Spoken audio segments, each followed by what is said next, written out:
इस वीडियो के अंदर मैं एक्सप्लेन करने वाला हूँ आने वाले न्यू एपिसोड की नोवेल को। तो जैसा कि आपने लास्ट ऑफिशियल एपिसोड के अंदर देखा था, जियन एंटर कर गया था हवेली टूम के थर्ड लेवल के अंदर और फिर उसके बाद वो सीधा निकल जाता है जाओ जुआन की टूम को विजिट करने के लिए और उसके साथ गु क्लैन के सभी मेंबर भी होते हैं। मगर तभी उनका बीच में रास्ता रोक देता है टकला जुड़ा और उनके ऊपर हमला कर देता है। मगर जो यूनर और जान होता है उसके साथ एक बहुत ही कमाल की फाइट करते हैं, जिसके अंदर हमें देखने को मिलती है बहुत ही कमाल की स्लो मोशन और बहुत ही इंटेंस बैटल कॉम्बैट। मगर जुडो अकेले उन लोगों के ऊपर भारी पड़ा होता है। इस वजह से जियान अपने स्काई फायर 3 से चेंजेस का यूज करता है। इसी वजह से जियान के फोरहेड के ऊपर आ जाता है क्लैन टैटू, जिसे देखते ही जुडो एकदम से रुक जाता है और तुरंत ही पीछे जाता है और जियान से बोलता है पाजी तो सी जाओ क्लैन से हो। और ये बोलते टाइम जो टकला जुडो होता है वो काफी डरा हुआ होता है और फिर जियान तो वो भी इस तरीके के माहौल को देख थोड़ा सा हैरान हो जाता है और बोलता है जोका हो रहा है। और फिर सदमे से बाहर आता और टकले जुडाओ से बोलता है भाई जी तुमको कैसे पता। मगर टकले जुडाओ ने तो अभी के लिए हुआ देख लिया होता और वो जियान के फोरहेड को देखी जा रहा था, जहाँ पर अभी के लिए तो वो क्लैन टैटू नहीं था जो कि कुछ देर पहले अपीयर हुआ था जियान के फोरहेड पे। मगर जो टकला जुडाओ बहुत ही पुराना खिलाड़ी है, इस वजह से उसे बहुत ही अच्छे से पता है आखिर ये क्लैन टैटू किसका है। और ऊपर से इस क्लैन टैटू के बंदों के साथ उसकी जो याद है वो बहुत ही ज्यादा खतरनाक है, मतलब उसके लिए काफी डरावनी है। तभी वो अपने मन में धीरे सी आवाज में बोलता है क्या ये जाओ क्लैन अभी भी पूरी तरीके से नष्ट नहीं हुआ है। और फिर अपनी टकली को घुमाता और थर्ड लेवल की डीपेस्ट रीजन की तरफ देखता है और उस डायरेक्शन ऑफ दीप्ति खान उसके जो हाथ पैर होते हैं वो डर के मारे कांपने लगते हैं। वहीं पे जो यूनर और बाकी के गु क्लैन के नमूने होते हैं वो तुरंत ही जियान के पास आ जाते हैं और वो भी अभी के लिए काफी ज्यादा हैरान थे और जियान से पूछते आखिर यहाँ पे क्या हो गया, सडनली क्यों रुक गया। ये सुन के जियान भी काफी ज्यादा हैरान होता है, वो बोलता है कि मुझे खुद नहीं पता मगर फिर भी हमें चौकन्ना रहना होगा क्योंकि ये बहुत ही पावरफुल है। अगर हमारा ध्यान भटका तो ये हमारी गर्दन उड़ा सकता है। जिससे उनके फर्स्ट जनरल भी हमें नोट करता है क्योंकि वो सभी लोग मिलकर इसे बहुत ही मुश्किल से रोक पा रहे थे, जबकि ये टकला जुडो अभी के पास उनके साथ खेल रहे। अगर वो सीरियस हो जाए तो फिर इन सभी की बैंड बजाने वो बिल्कुल भी कसर नहीं छोड़ेगा, क्योंकि जब वो जिंदा रहोगा तब उसका लेवल कम से कम हाफ सेंट पर होगा और वो अभी भी काफी ज्यादा पावरफुल है क्योंकि उसके पास अभी के लिए पुरानी यादें भी और साथ ही दाव स्किल्स भी। और इस वजह से वो भली एक एनर्जी बॉडी हो मगर वो फिर भी काफी ज्यादा खतरनाक है। मगर अभी के लिए उन सभी को ये बात समझ में नहीं आ रही है आखिर उसने ऐसा क्या देख लिया जिस वजह से उसकी डर के मारे हाथ पैर फूल रहे हैं, वो भी एक टाउशिंग लेवल पे होने के बावजूद भी। और जो टकला जुड़ा होता है डर के मारे कांप रहा होता है और अपने मन में बोलता है ये लड़का डेफिनेटली जाओ क्लैंसी है। और इसी वजह से ये बंदा जब इसे हेवनली टूम के अंदर एंटर किया होगा तो डेफिनेटली हेवनली टूम के गॉडफादर ने डेफिनेटली इसे सेंस कर लिया होगा और वो इसकी हर एक हरकत पे नजर रख रहा होगा। इसी वजह से अगर गलती से मैं इस लड़के को मार देता हूँ तो फिर मेरा इस हेवनली टूम के अंदर सर्वाइव करना ऑलमोस्ट नामुमकिन है, वो मुझे कुत्ते की तरह भगा भगा के मारेगा। इसी वजह से इस लड़के के साथ पंगा लेना बिल्कुल भी सही नहीं रहेगा और वो अपने ब्लडी ऑरे को वापस अपनी बॉडी के अंदर एब्जॉर्ब कर लेता और जो स्वॉर्ड होती है उसके हाथ में वो गायब हो जाती है और तुरंत ही जान के सामने आ जाता है। ये देखिए जान बेचारा डर जाता और साथ ही जान की पूरी टोली भी। मगर तभी टकला जुड़ा एकदम प्रेम पूर्वक जान से बोलता है मुझे माफ कर देना, गलती से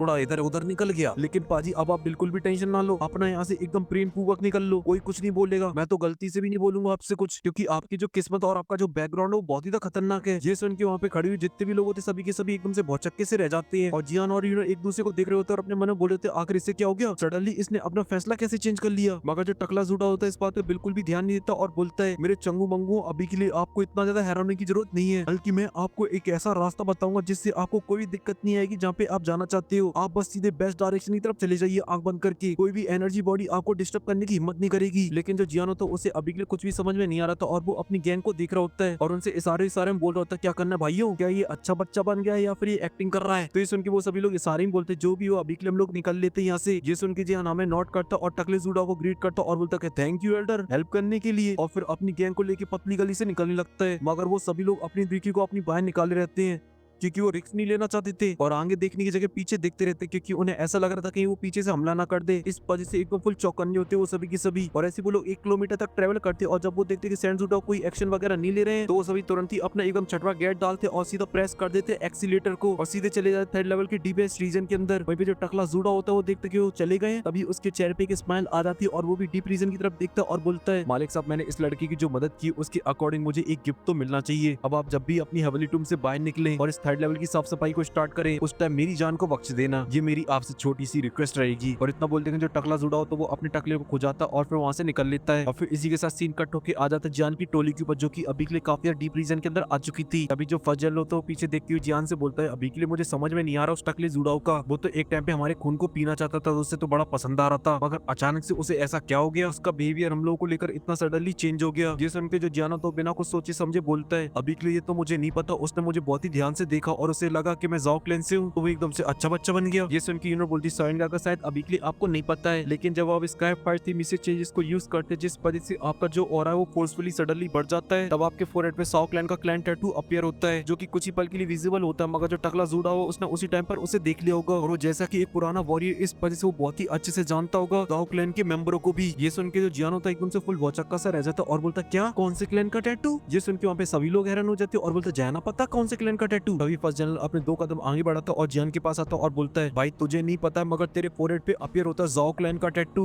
बदमोस क्लैन का टैटू, तेरे क्लैन का टैटू, जो कि बस कुछ पल के लिए अपीयर होता है। मगर अभी के लिए मुझे ये बात समझ में नहीं आती है आखिर ये तुम्हारे फोरहेड पे कैसे अपीयर हो रहा है, क्योंकि क्लैन टैटू को अपीयर करने के लिए ब्लड लाइन की जरूरत पड़ती है, लेकिन जो जाओ क्लैन की ब्लड लाइन है वो तो हजारों सालों पहले खत्म हो चुकी है। इस वजह से क्लैन टैटू तुम्हारे फोरहेड पे अपीयर नहीं होना चाहिए। अभी ये सुन के जियान का दिमाग का भाजीपाला हो जाता है, क्योंकि ब्लड लाइन वाली बातचीत तो उसे समझ में नहीं आती है। इस वजह से बोलता है कि कंफ्यूजन ही कंफ्यूजन है, सॉल्यूशन का पता नहीं, क्योंकि कुछ टाइम पहले मेरे फोरहेड पे सिर्फ एक ही चीज का मार्क रहता था और वो था बोन चिलिंग फ्लेम का, मगर मैंने उसे रिफाइन कर लिया। उसके बाद मेरे फोरहेड पे कुछ नहीं बचना चाहिए था, मगर ये आखिर कहां से टपक पड़ा, क्योंकि जो क्लैन टैटू वो तो खानदानी चीज है और मेरा खानदान से कोई लेना देना नहीं है। मैं तो अपनी स्ट्रेंथ पे यहाँ तक आया हूँ, खानदान ने तो मुझे आज तक बाबा जी का टुल्लू दिया है। और रही बात इस क्लैन टैटू की अपीयर होने की, तो ये तभी होता है जब मैं स्काई फायर 3 मिस्ट्री चेंजेस को यूज करता हूँ। इस वजह से अब मुझे ये बात समझ में नहीं आ रही इस टेक्निक का और मेरे क्लैन टैटू का क्या संबंध है। लेकिन तभी जान के दिमाग का घंटा बजता और बोलता है एक सेकंड, एक पल के लिए मैंने मान लिया कि मेरे फोरहेड पे जाओ क्लैन का टैटू अपीयर होता है, लेकिन इसके अंदर तो कोई स्पेशल पावर वगैरह नहीं है, तो फिर टकले जूडाओ को अभी के लिए डरने की कोई जरूरत ही नहीं है, क्योंकि ये क्लैन टैटू उसे खा थोड़ी ना जाएगा। इस वजह से मेरे अकॉर्डिंग टकले जूडाओ ने इस क्लैन टैटू की वजह से नहीं छोड़ा, बल्कि इस क्लैन टैटू से रिलेटेड कोई ऐसी चीज है जिसकी वजह से उसने छोड़ा है। मगर आखिर इस हेवनली टूम के अंदर ऐसी क्या चीज है जिसकी वजह से वो टकला जूडाओ, जो कि एक लड़ाकू बुद्धि टाइप का बंदा लग रहा था, उसकी डर के मारे पैंट में सुसु निकल गई और ये बोल के जिन अपने मन में सोचने लगता। मगर तभी यूनो एकदम से बीच में बोल पड़ती और बोलती है वो शायद ग्रेट जाओ जुआन, जिसकी डर की वजह से वो कांप रहा था। ये आंसर सुन के जो जियानो तो वो कोई भी रिएक्शन नहीं देता है, मगर जो गु क्लैन के जनरल थे वो तो एकदम से फुल हैरान हो जाते हैं, क्योंकि नाम नहीं ब्रांड है जाओ जुआन। लेकिन तभी जो यूनो थे वो जियान को बताती है जो हेवनली टू वो बिल्कुल भी सिंपल नहीं है, जैसा कि आपने टकले जूडाओ को देखा जो कि एक डाउशेंग था, फिर भी वो अभी के लिए जिंदा है। लेकिन ग्रेट जाओ जुआन तो इस जूडी कॉन्टिनेंट की पीक पर बैठे हुए थे, एकदम टॉप पर डाउशेंग के लेवल पर। इस वजह से उनके लिए तो कोई बहुत बड़ी बात नहीं होनी चाहिए अपनी लाइफ फोर्स को बचाना। ये सुनने के ब्लैक समर आर्मी के जो जनरल होते हैं उनके तो तोते उड़ जाते हैं, क्योंकि दहशत का दूसरा नाम जाओ जुआन था, जो कि बाकी के टॉप कल्टीवेटरों की तरह नहीं था, जो सिर्फ अभी भी अपने घर में बैठे रहते और कल्टीवेशन करते रहते हैं। मगर जो जाओ जुआन तो वो आज अपने घर में तो दूसरे दिन किसी और के घर में। इस वजह से पूरी ड्यूटी कॉन्टिनेंट के अंदर एक डर का माहौल रहता था कि कब किसके घोड़े लग जाए। और ये ज्ञान होता है जब वो यूनिट की बातें सुनता तो वो अपने चेहरे पे कोई भी एक्सप्रेशन नहीं लाता है, मगर उसके दिल की जो घंटी आती है वो बजने लगी थी और उसकी जो हार्ट बीट थी वो बढ़ने लगी थी। इस वजह से वो बोलता है अभी के लिए हमें अपना टाइम वेस्ट नहीं करना चाहिए, हमें आगे बढ़ना चाहिए, क्योंकि जैसे हम लोग हेवनली टूम के पास पहुंचेंगे वैसे हमें सारे सवालों के जवाब मिल जाएंगे, क्या सही है और क्या गलत है। ये सुन के सभी लोग हमें नोट करते और जियान वहां से निकल जाता आगे की तरफ। लेकिन अब जो रास्ता था वो थोड़ा सा डरावना था, चारों तरफ ब्लैक फॉग फैल रखा होता है, मगर जियान की जो स्पीड होती है वो काफी फास्ट होती है। और देख के सभी लोग भी थोड़े से हैरान थे, मगर वो सभी लोग जियान का पीछा करते रहते हैं, क्योंकि वो लोग समझते थे कि जियान जल्द से जल्द वहाँ पे पहुंचना चाहता है। और जो जियान तो वो अभी के लिए उसी रास्तों को फॉलो कर रहा था जो कि टकले जूडाओ ने उसे बताया था, मगर वो अभी के लिए आसपास में सेंस जरूर कर पा रहे थे कि वहाँ पे काफी सारी पावरफुल बॉडीज हैं जो कि टकले जूडाओ को ही सरपास कर चुकी है। मगर जियान की जो टोली होती है वो साइड से निकल जाती है, इस वजह से वो जियान की टोली को सेंस नहीं कर पाते हैं। और ऐसी जियान को जो सफर होता है वो काफी लंबे टाइम तक चलता रहता है, जहाँ पर उनके रास्ते में कोई भी कठिनाई वगैरह नहीं आती। और फिर सीन कट हो जाता है, फिर हमें कुछ दिन के बाद का सीन दिखाया जाता है जहाँ पे जियान की टोली काफी ज्यादा थक चुकी होती है। इस वजह से वो एक जगह पे जाके रेस्ट कर रहे होते हैं और वहीं पे जो फर्स्ट जनरल होता है वो आसपास की जगह की स्कैन कर रहा था, जहाँ पर कुछ दिन तक आसपास का मुआयना लेने के बाद उसे कोई भी खतरा नहीं दिखाई देता है। तो वो जियान को बताता है कि हम लोग अभी के 3rd लेवल के डीपेस्ट रीजन के अंदर आ चुके हैं और ये जगह सच में काफी ज्यादा खतरनाक है, क्योंकि यहाँ पे जो 9 स्टार की जो एनर्जी बॉडी वो अभी के लिए यहाँ पे सिर्फ गार्ड का काम कर रही है या फिर झाड़ू पोंछा कर रही है पावरफुल सोल बॉडीज का। ये सुन के जो जियान होता है वो हमें नोट कर देता और उसे अब समझ में आ रहा था कि वो अभी के कितना ज्यादा कमजोर है, क्योंकि यहाँ पे जो डाउजिंग लेवल का पीक स्टार का वॉरियर भी है वो एक मामूली सा सर्वेंट के अलावा कुछ नहीं है। डाउशिंग लेवल की थोड़ी बहुत इज्जत है यहाँ पर, और ये चीज उनके लिए काफी ज्यादा खतरनाक है, क्योंकि वो अभी के लिए चींटी के समान है जिसे कोई भी आके मसल सकता है, इसलिए उन्हें अभी के लिए अपने हर एक कदम को एकदम फूक फूक के रखना पड़ रहा है। और ये बात वहाँ पे खड़े सभी जनरल समझते थे और उनके लिए बहुत ही बड़ी बात है कि वो यहाँ तक पहुंच पाए हैं और ये उनके लिए एक बहुत ही बड़ी अचीवमेंट है। वैसे तो वो यहाँ पे नहीं आना चाहते थे जियान को छोड़कर, मगर उन लोगों को यहाँ पे मजबूरी में आना पड़ा, क्योंकि उनको स्ट्रिक्टली ऑर्डर दिए गए हैं तुम्हारी जान तो जाए मगर प्रिंसेस को कुछ ना होना पाए। लेकिन तभी जो यूनो होती है वो जियान से बोलती सोएनगा का अभी के लिए हम लोग इसी स्पीड से चलते हैं तो हिस्ट्री की बुकों के अकॉर्डिंग हमें ज्यादा लंबा टाइम नहीं लगना चाहिए, हम लोग कुछ ही घंटों के अंदर जाओ जुआन की टूम पे पहुंच जाएगी। सुन के जो जियान होता है वो हमें नोट कर देता और बोलता है वो टकला जूडा था तो कमीना टाइप का, मगर उसने जो बोला वो एकदम सही था, हमारे रास्ते में कोई भी कठिनाई वगैरह नहीं आ रही है, मगर फिर भी हमें थोड़ा सा सावधान रहना होगा और साथ ही हमें एक जगह पे ज्यादा देर तक भी नहीं रुकना चाहिए। बोल के सभी लोग खड़े हो जाते और वहां से जाने लगते हैं, मगर वो सभी लोग अपने कदमों को आगे बढ़ा पाते उससे पहले जियान के सामने का जो स्पेस होता है वो फट जाता है और उसके अंदर से 2 फिगर बाहर निकलते और आकर एक पत्थर के ऊपर लैंड करते हैं और जोर जोर से हंसने लगते हैं और बोलते हैं जियान तुम्हारी जो स्पीड है सच में काफी ज्यादा स्लो है। और यहाँ पे जब जियान इस आवाज को सुनता तो तुरंत ही पहचान जाता है ये बंदे कौन है और उन दोनों की तरफ देखते हुए गुस्से से बोलता है तुम दोनों। लेकिन वहीं पे जो फर्स्ट जनरल होता है वो बात की गंभीरता को नहीं पहचान पाता और वो ध्यान से देखता और बोलता ओ माय गॉड तुम तो हुन क्लैन के वही दोनों कमीने हो जो कि पूरी रास्ते बस फटे में टांग अड़ाते रहे। और जब हम लोग थर्ड लेवल के अंदर एंटर करे तुम लोगों की गुद्दी दबोचने के लिए तब तुम दोनों हमसे डर के मारे भाग गए। और ये बोल के जो फर्स्ट जनरल होता है उसे बचाने के लिए जाने लगता मगर तभी चैन उसे रोक देता है क्योंकि उसे लग रहा था कि दाल में जरूर कुछ काला है। क्योंकि अभी के लिए जान के ग्रुप की स्ट्रेंथ को देखा जाए और इन दोनों की कंबाइन स्ट्रेंथ को देखा जाए तो जमीन आसमान का अंतर है। अब तो कोई चांस ही नहीं कि हानिया हाली उनका सामना कर पाए। लेकिन ये फिर भी दोनों अभी के लिए इतनी हिम्मत करके उन लोगों के सामने आ गए हैं और साथ ही इतना बोल्ड होने की हिम्मत कर रहे हैं। जरूरी दाल में कुछ काला या फिर पूरी काली दाल है इसलिए डेफिनेटली यहाँ पे कुछ बहुत ही बड़ी गड़बड़ है। इसलिए जन डायरेक्टली उनके ऊपर हमला नहीं करता और उनसे बोलता है चले जाओ अभी के लिए मेरी नजरों से दूर वरना भगा भगा के मारूंगा। ये सुन के जो हानिया होता है वो हंसने लगता और बोलते कि अब भगोगे तुम हमारा भगने का टाइम हो गया खत्म। और इतना बोलते वो दोनों तुरंत ही अपने कदमों को पीछे ले लेते मगर तभी अचानक से उन्हीं की जगह पे एक पोर्टल ओपन होता और उसके अंदर से निकलते दो बुड्ढे जिन्हें देख के जियान की जो टोली होती है वो काफी डर जाती है क्योंकि वो सेंस कर पा रही थी बुड्ढे कोई साधारण नहीं है very very powerful very very खतरनाक। और इस डर के अंदर बेरी बेरी तब और जुड़ जाती जब जियान बोलता है ये दोनों डाउशेंग है। इसमें वो चारों गुकलैन की बंदूक की फट के 64 हो जाती है। और यहाँ पे जब ये हानिया और हानली देते तो उनकी खुशी का कोई भी ठिकाना नहीं होता है और वो जियान की टोली और जियान की कंडीशन के ऊपर हंसने लगते और बोलते हैं जियान क्या हुआ पूरी कहानी के अंदर एक बड़ा ट्विस्ट आ गया क्योंकि कुछ देर पहले हम लोग शिकार थे और तुम शिकारी और तुम हमारा शिकार करना चाहते थे मगर अब कहानी में ट्विस्ट ये आ गया है अब तुम शिकार हो और हमें शिकारी और हमारे शिकार करने का तरीका थोड़ा सा अलग है क्योंकि हम करते हैं एकदम फुल चीरफाड़। मगर जो जियान और जियान का ग्रुप होता है वो हानली को पूरी तरीके से इग्नोर मार देता है क्योंकि उन सभी की नजरें टिकी हुई थी अभी के उन दोनों डाउशिंग लेवल के बुड्ढों के ऊपर जो कि देखने में अभी के होलोफुल के बाकी के लोगों की तरह ही लग रहे थे। मगर जब उनकी बॉडी को ध्यान से स्कैन किया जाए तो ये साफ साफ पता चलेगा कि दोनों डाउशिंग है और साथ ही साथ एक एनर्जी बॉडी भी। मगर जो सेकंड कमांडो होता है थोड़ा सा बेवकूफ होता है इस वजह से बोलता है अभी के लिए मुझे ये समझ में नहीं आ रहा है आखिर इन दोनों नमूनों को दोनों पावरफुल बुड्ढे कहाँ से मिले और आखिर इन लोगों की मदद क्यों कर रहे हैं। वहीं पे सुन के जो जियान होता है वो अपने मन में बस यही बोलता है ये गुकलैन के लोग थोड़े से बेवकूफ वगैरह होते हैं क्या इनको अभी के लिए बुड्ढे देख के समझ में नहीं आ रहे कौन है। मगर फिर भी जब उनको समझाता और बोलता है अगर तुम इनको ध्यान से देखोगे तो तुम्हें पता चलेगा ये कोई नॉर्मल बंदे नहीं है ये है हुन क्लैन से जो कि ऑलरेडी हजारों साल पहले मर चुके हैं मगर अभी के लिए सेवली टूम की वजह से उनकी जो सोल एनर्जी है वो अभी भी यहाँ पर है। और ये बात हानिया और हानली जानते थे इस वजह से पहले से प्रिपेयर होकर आए थे कि आखिर इन हुन क्लैन के लोगों से किस तरीके से कांटेक्ट किया जाए और फिर मिलकर बाकी लोगों की कैसे बैंड बजाई जाए। ये सुन के जो फर्स्ट जनरल होता है वो हमें नोट करता है मगर अभी के लिए जान के लिए सबसे बड़ी मुसीबत ये है कि एक हाफ सेंट ने उनके घोड़े लगा दी थे मगर अब उनके सामने आके खड़े हो गए टू डाउशेंग वो भी दो। अब इनसे जान कैसे बचेगा ये आप लोग को एकदम विस्तार से जानना तो फिर आप लोग को वेट करना होगा नेक्स्ट नोवेल के पार्ट का जो कि आने वाले हम लोगों के सेकंड चैनल क्यूट लव पेलेंट के ऊपर। इस वजह से उसे सब्सक्राइब करना और इसकी चैनल की मेंबरशिप लेना बिल्कुल भी ना भूलें क्योंकि इससे आपका फायदा और मेरा भी फायदा होगा। और साथ ही मैं आपके लिए दो स्पेशल टॉपिक को लेकर आया हूँ आप मुझे बताइए कि मुझे किसके ऊपर वीडियो बनानी चाहिए। क्या आप लोग BTTS 2 के ऊपर वीडियो देखना चाहते हो या फिर मुझे टॉप 10 डाउनवर्स के ऊपर वीडियो बनानी चाहिए। और अगर आप लोग BTTS 2 के ऊपर वीडियो देखना चाहते हैं तो फिर आप लोग को एक और चीज करनी होगी आपको मुझे वो पॉइंट बताने होंगे जो कि अभी के लिए BTTS 1 के अंदर अधूरे रह गए हैं। ऐसा कोई भी टॉपिक आपके पास है तो प्लीज आप मुझे कमेंट के अंदर बताना उससे वीडियो और भी इंटरेस्टिंग हो जाएगी। फिलहाल के लिए इस वीडियो में सिर्फ इतना ही। अगर आपको ये वीडियो पसंद आई है तो प्लीज वीडियो को लाइक कर दें साथ ही चैनल को भी जरूर सब्सक्राइब करें और साथ ही इस चैनल की मेंबरशिप भी ले लें जिससे डबल फायदा। और मैं मिलता हूँ आपसे नेक्स्ट वीडियो में तब तक के लिए आप सभी को बहुत सारा प्यार।